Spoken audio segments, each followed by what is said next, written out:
Whose goat is this? Once upon a time, a farmer was crossing a forest carrying a kid of goat. After walking some distance, a pilgrim came across him. The pilgrim liked the kid of goat. The kid of goat is very cute. You have been carrying this for a very long time. Give it to me. I can carry for some distance, the pilgrim asked.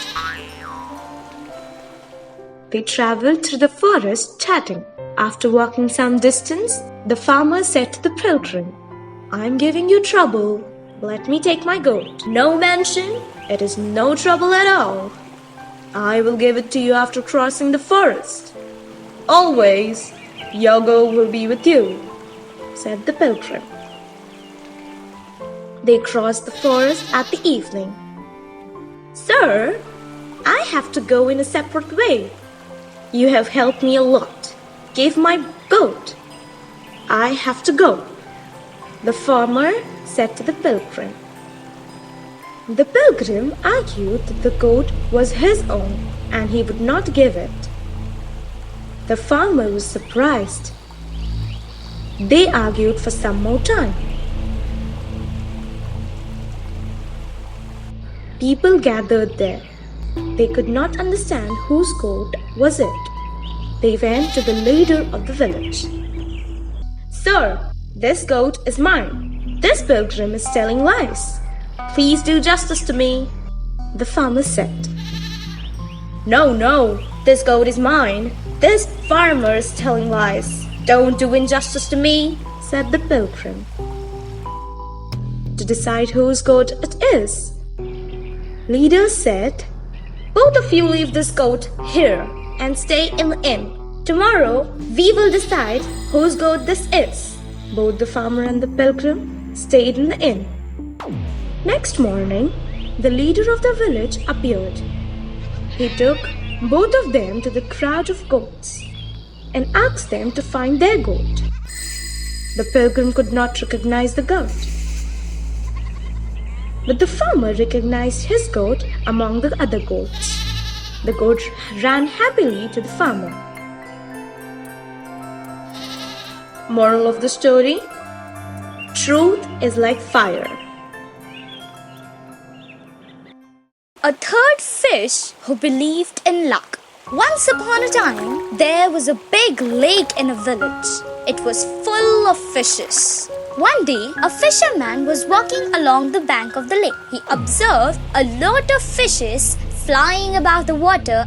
These fishes are playing very happily. There are many fishes above the surface of the water. There might be more fishes under the water. Oh no, I don't have net to catch the fishes. No worry, I shall come tomorrow and catch the fishes. Till then these fishes cannot escape from here, he said and went away. 3 fishes observed his words. They discussed. A big fish among them said, Have you heard what the fisherman said? We should leave this place immediately along with our relatives. Otherwise, we shall not be left with lives. The second fish said, The fisherman may or may not come. When he comes, we will decide what to do. Why should we hurry about it now only? The third fish said, Even though the fisherman comes, nobody can harm us if we are lucky.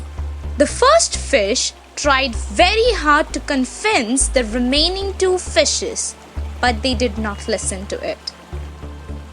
The first fish and its relatives and the friends swam onto the other lake.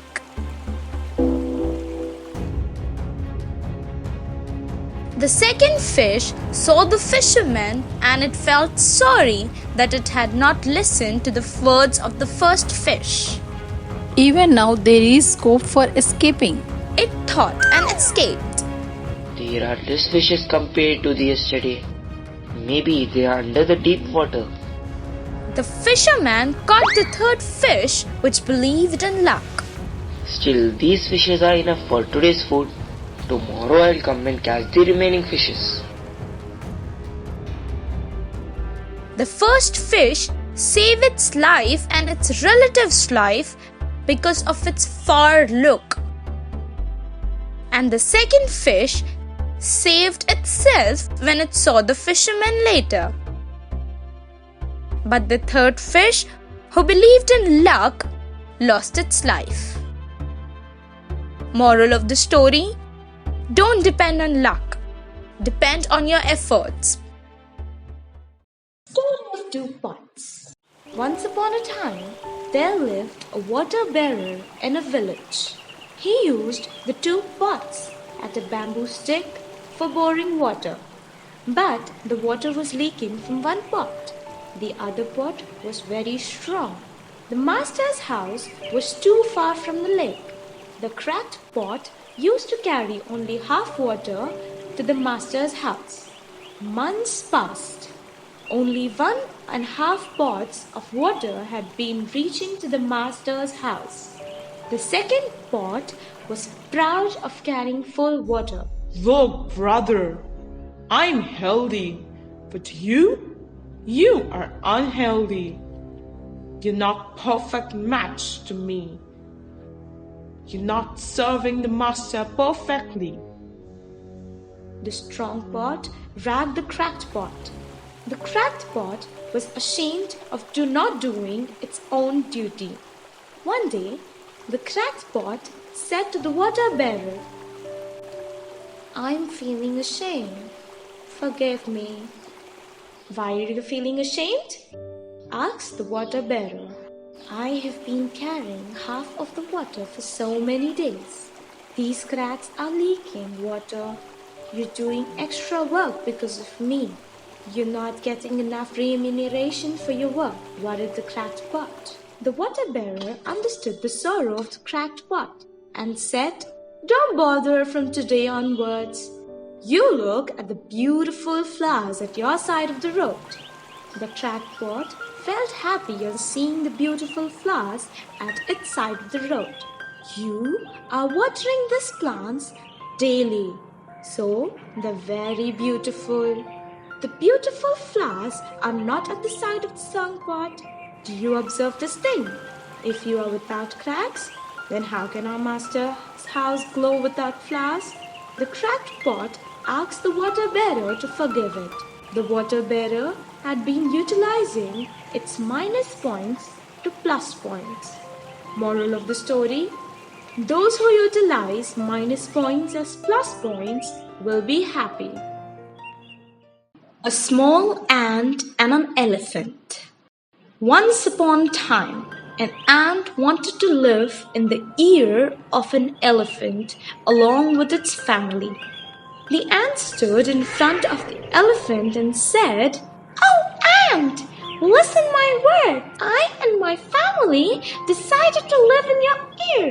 I am giving you a week time. Think and tell me if you have any objections. Then we shall discuss among ourselves whether those objections are right or wrong." The elephant did not know that there was an ant in front of it, and it was asking something. The elephant was doing its own work as usual. The ant used to look at the elephant when it was carrying food. If the elephant expresses any objections, the time was over. The time given to the elephant was completed. The ant and its family thought that elephant had no objection. The ant, its wife, and its children shifted to the elephant's ear. The ant spent happily with its family in the ear of the elephant. 1 month of time was passed. The ant's wife did not want to live there anymore. It said to its husband, "We shall shift to anywhere, but not here." The ant's wife wanted to come out of the elephant's ear without giving pain to the elephant. The ant said to the elephant delicately, "Oh, elephant, we wanted to shift another place. We lived happily in your ear. There were no troubles at all.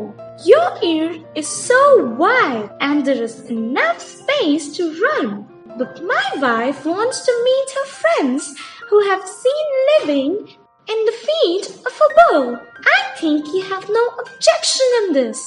If you have any objection, tell me in 1 week. 1 week was over. The elephant had no time left. The elephant had not told any objection because it did not know that the ant's family had been living in its ear.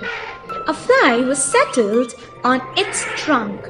When the ant was bidding farewell to the elephant gave a stroke to the fly and its trunk. By this force, the ant and its family fell into the water that was in a river nearby. Moral of the story: it is not necessary that people notice your existence.